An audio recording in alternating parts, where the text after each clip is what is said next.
Hello friends, எல்லாருக்கும் வணக்கம். இன்றைக்கி நம்ம பார்க்க போகிற ரெசிபி எல்லாருக்குமே ரொம்ப பிடிச்ச எண்ணெய் கத்திரிக்காய் குழம்பு. எண்ணெய் கத்திரிக்காய் குழம்புக்கு ஃபஸ்ட்டு ஒரு மசாலா ரெடி பண்ணிடலாம். இதுக்கு ஒரு மண் பாத்திரம் எடுத்திருக்கேன். இதில் தேவையான அளவுக்கு நல்லெண்ணெய் ஊற்றிக்கலாம். எண்ணெய் சூடானதும் 1/4 டீஸ்பூன் சீரகம், கொஞ்சமாக கருவேப்பிலை, 5 to 6 பூண்டு, 5 to 6 சின்ன வெங்காயம். இப்போ இது எல்லாத்தையும் நல்லா வதக்கி விட்டுக்கலாம். இது கூட ஒரு பச்சை மிளகா, ஒரு கைப்பிடி அளவு துருவின தேங்காய், 1 டீஸ்பூன் மிளகாய்த்தூள், 1 டீஸ்பூன் கொத்தமல்லி தூள், 1/4 டீஸ்பூன் மஞ்சள் தூள், தேவையான அளவுக்கு உப்பு. இப்போ இது எல்லாத்தையும் நல்லா வதக்கி விட்டுக்கலாம். இதோட பச்சை வாசனை போகிற வரைக்கும் எல்லாம் நல்லா வதங்கிடுச்சு. கொஞ்சம் நேரம் ஆறுனதுக்கப்புறமா இந்த மாதிரி ஒரு மிக்ஸி ஜாரில் போட்டு அரைச்சி எடுத்துடலாம். எண்ணெய் கத்திரிக்காய் குழம்பு பண்ணுறதுக்கு நான் அன்றைக்கி 250 கிராம் கத்திரிக்காய் எடுத்திருக்கேன். இதை இந்த மாதிரி காம்பை நீக்கிட்டு சென்டரில் கட் பண்ணி எடுத்துக்கலாம். எல்லா கத்திரிக்காயும் இந்த மாதிரி நம்ம கட் பண்ணி எடுத்துட்டு உப்பு தண்ணியில் போட்டு வாஷ் பண்ணி எடுத்து வச்சுக்கலாம். கத்திரிக்காயில் இருக்கிற காரத்தன்மை போகிறதுக்காக தான் நம்ம உப்பு தண்ணியில் வாஷ் பண்ணுறோம். இப்போ எல்லாத்தையும் உப்பு தண்ணியில் வாஷ் பண்ணியாச்சு. இப்போ கத்திரிக்காய் உள்ள நம்ம இந்த மசாலாவை வச்சிடலாம். இந்த மாதிரி எல்லா கத்திரிக்காயிலையும் நம்ம மசாலா வச்சுக்கலாம்.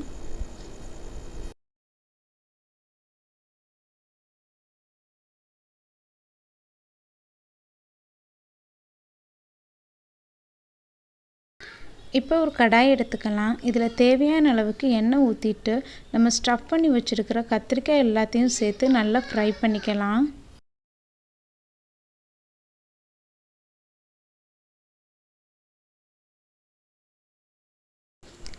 ஓரளவுக்கு எல்லா கத்திரிக்காயும் நல்லா ஃப்ரை ஆகிடுச்சு. இப்போ இது கூட மீதம் இருக்கிற மசாலாவையும் சேர்த்துக்கலாம். உங்களுக்கு தேவைப்பட்டால் அதை குழம்புல கூட சேர்த்துக்கலாம். இப்போ இதை ஒரு 5 மினிட்ஸ் லிட்டு போட்டு க்ளோஸ் பண்ணி வச்சிடலாம். நல்லா குக் ஆகட்டும். கத்திரிக்காய் எல்லாம் ஓரளவுக்கு நல்லா குக் ஆகிடுச்சு. இப்போ இது இப்படியே இருக்கட்டும். அடுத்து நம்ம குழம்பு பண்ணிடலாம். குழம்பு பண்ணுறதுக்கு ஒரு மண் பாத்திரம் எடுத்திருக்கேன். இதில் தேவையான அளவுக்கு நல்லெண்ணெய் சேர்த்துக்கலாம். இது கூட 1/4 டீஸ்பூன் கடுகு, 1/4 டீஸ்பூன் வெந்தயம், கொஞ்சமாக கருவேப்பிலை, 25 to 30 பல் பூண்டு. உங்களுக்கு எவ்வளோ பூண்டு தேவையோ நீங்கள் சேர்த்துக்கோங்க. 25 to 30 சின்ன வெங்காயத்தை நீல வாக்கில் கட் பண்ணி இது கூட சேர்த்துக்கலாம். பூண்டு, வெங்காயம் இதோட பச்சை வாசனை போகிற வரைக்கும் இது ரெண்டையும் நல்லா வதக்கி விட்டுக்கலாம். இப்போ இது கூட தேவையான அளவுக்கு உப்பு சேர்த்துக்கலாம். பாருங்கள், வெங்காயம் நல்லா ஓரளவுக்கு வதங்கிடுச்சு. இப்போ இது கூட ஒரு மீடியம் சைஸ் தக்காளியை இந்த மாதிரி மிக்சியில் போட்டு அடித்து இது கூட சேர்த்து நல்லா வதக்கி விட்டுக்கலாம். வெங்காயம், பூண்டு, தக்காளி எல்லாம் நல்லா வதங்கி எண்ணெயெல்லாம் கூட நல்லா பிரிஞ்சு வந்துடுச்சு. இப்போ இது கூட 1 டேபிள் ஸ்பூன் அளவுக்கு மிளகாய்த்தூள், 1 டேபிள் ஸ்பூன் கொத்தமல்லி தூள், 1/4 டீஸ்பூன் மஞ்சள் தூள், கொஞ்சமாக பெருங்காயத்தூள் இதெல்லாம் சேர்த்து நல்லா பச்சை வாசனை போகிற வரைக்கும் வதக்கி விட்டுக்கலாம். இது கூட ஒரு சின்ன லெமன் சைஸ் புளியை சுடுதண்ணியில் ஊற வச்சு எடுத்து வச்சுருக்கேன். அதையும் சேர்த்துக்கலாம். குழம்புக்கு தேவையான அளவுக்கு தண்ணி சேர்த்து புளியோட பச்சை வாசனை போகிற வரைக்கும் நல்லா கொதிக்க வச்சுக்கலாம்.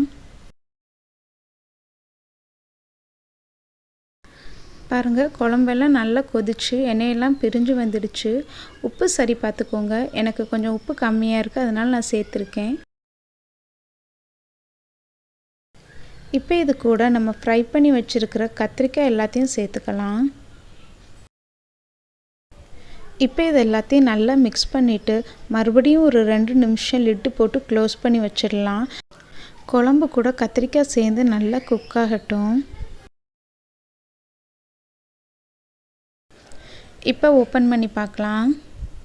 அவ்வளோதான் ஃப்ரெண்ட்ஸ், சூப்பரான எண்ணெய் கத்திரிக்காய் குழம்பு ரெடி ஆகிடுச்சு. கத்திரிக்காய் குழம்பு ரெண்டும் சேர்ந்து நல்லா குக்காகி எண்ணெயெல்லாம் கூட நல்லா பிரிஞ்சு வந்துடுச்சு.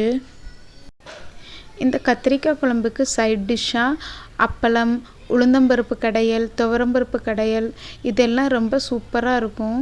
இப்போ இதுக்கு மேலே கொஞ்சமாக கொத்தமல்லி இலை சேர்த்துக்கலாம். கண்டிப்பாக நீங்களும் இந்த ரெசிபியை ட்ரை பண்ணி பாருங்கள் ஃப்ரெண்ட்ஸ். உங்களுக்கு இந்த ரெசிபி பிடிச்சிருந்ததுன்னா மறக்காமல் நம்ம சேனலுக்கு சப்ஸ்கிரைப் பண்ணுங்கள். தேங்க்யூ.